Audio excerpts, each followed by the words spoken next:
ஒன்பது கோளும் ஒன்றாய் காண அங்கு கற்பகம் என்னும் கடவுளின் மெய்யில். வணக்கம். ஆஸ்ட்ரோ ஏபி யூடியூப் சேனலின் ஜோதிட உறவுகள் அனைவருக்கும் இப்போது நாம் பார்க்கக்கூடியது மிதுன ராசியின் 2026ஆம் ஆண்டு பொது பலன்கள். மிதுனம் ராசி காலபுருஷ தத்துவத்திற்கு 3வது ராசி. மிதுன ராசியின் அதிபதி புதன் பகவான் ஆவார். இந்த மிதுன ராசிக்கு ஒரு சிறப்பு என்ன அப்படின்னா, மிதுன ராசியில் எந்த கிரகமும் உச்சமாகாது, அதுபோல எந்த கிரகமும் நீச்சமாகாது. அதுதான் இந்த மிதுன ராசியினுடைய ஒரு சிறப்பு.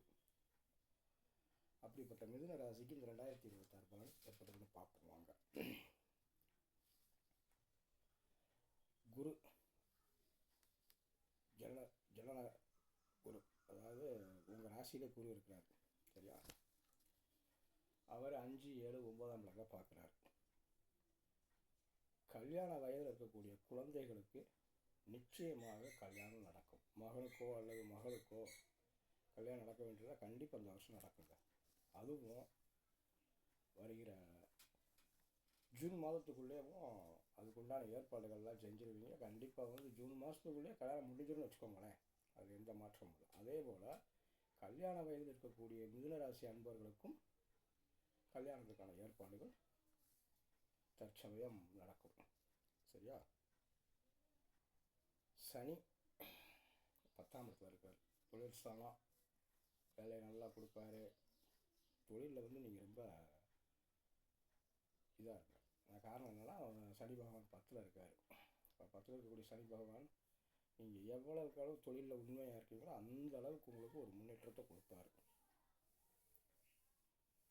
12ஆம் இடத்தை பார்க்குறாரு. அயன சுக போகம் இருக்கும். ஒரு சில தம்பதியர்களுக்குள்ள தாம்பத்திய வாழ்க்கையில் ஏதாவது பிரச்சனைகள் இருக்கும், சரியா? அது இப்போதைக்கு கொஞ்சம் பரவாயில்லாமல் இருக்கும். குருபெயர்ச்சிக்கு அப்புறம் கொஞ்சம் நீங்கள் கணவனுக்கு மனைவி, மனைவிக்கு கணவனும் விட்டு கொடுத்துக்கோங்க. அதுதான் உங்களுக்கு நல்லது. மற்றபடி கேது 3ல் இருந்தால் என்ன, அது ஒன்றும் பிரச்சனை இல்லை. ஏன்னா 3, 6, 10, 11 பாவக்கிரங்களுக்கு நல்ல இடம் அப்படின்னு சொல்லியிருக்காங்க. ஸோ அதனால் அது ஒன்றும் பிரச்சனை இல்லை. 3ஆம் இடத்துக்கு உண்டான இதுதான் பிரச்சனை இல்லாமல் இருக்கும். அதை பற்றி நீங்கள் எதுவும் நினைக்க வேண்டிய அவசியம், சரியா? 9ல் ராகு, தகப்பனார் கொடுக்கக்கூடிய ஸ்தானம்.